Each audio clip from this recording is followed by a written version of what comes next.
మనం ఇప్పుడే భోజనం చేసినాం, కొద్దిగా మెలుస్తాం.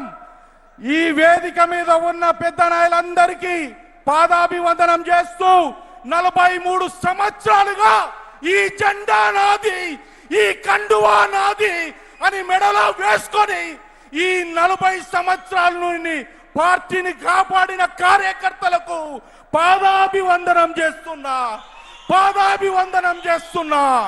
ఇక యువగలం మన రథసారథి నారా లోకేష్ గారు, యువతకు స్ఫూర్తి మరి ముట్టద చంద్రబాబు నాయుడు గారు, 75 సంవత్సరాల చంద్రబాబు నాయుడు గారు ఆలోచన మాత్రం 25 సంవత్సరాలు. తెలుగు జాతి ఖ్యాతి ప్రఖ్యాతి పెంపొందిన వ్యక్తి, దేశ విదేశాలలో ప్రఖ్యాత పొందిన వ్యక్తి నారా చంద్రబాబు నాయుడు గారని మరొకసారి తెలుస్తున్నా.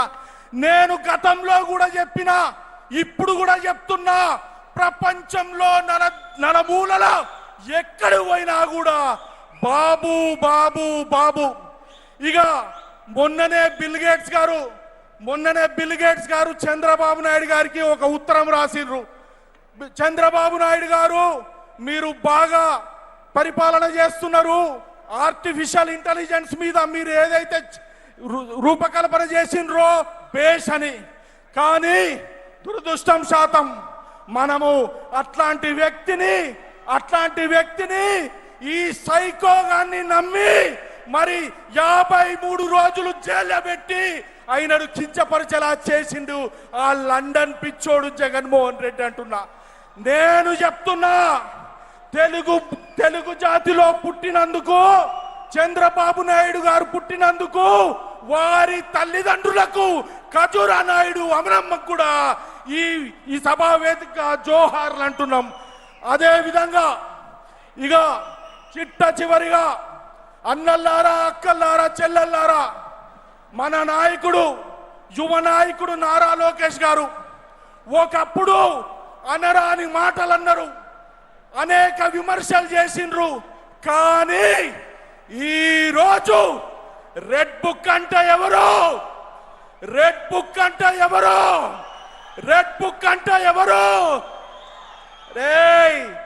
చాత కాకుండా మాట్లాడవద్దు. రాజకీయాల ఓనమాలు రానోళ్ళు కూడా మాట్లాడిండ్రు. నేను ఒకటి చెప్తా, చంద్రబాబు నాయుడు గారిని సీజన్డ్ పొలిటీషియన్ అంటారు. సీజన్డ్ పొలిటీషియన్ అంటే ఏంది? వానాకాలం ఎండాకాలం కాదురా జగన్మోహన్ రెడ్డి, పరిపూర్ణత పొందిన వ్యక్తి, సంక్షేమం అంటే తెలిసిన వ్యక్తి, అభివృద్ధి అంటే తెలిసిన వ్యక్తి. అందుకే సీజన్డ్ పొలిటీషియన్ అంటారు. ఇక లాస్ట్ లా మనము మాట్లాడుకుంటాం, మన ఇంట్లో మాట్లాడుకుంటాం, బయట మాట్లాడుకుంటాం.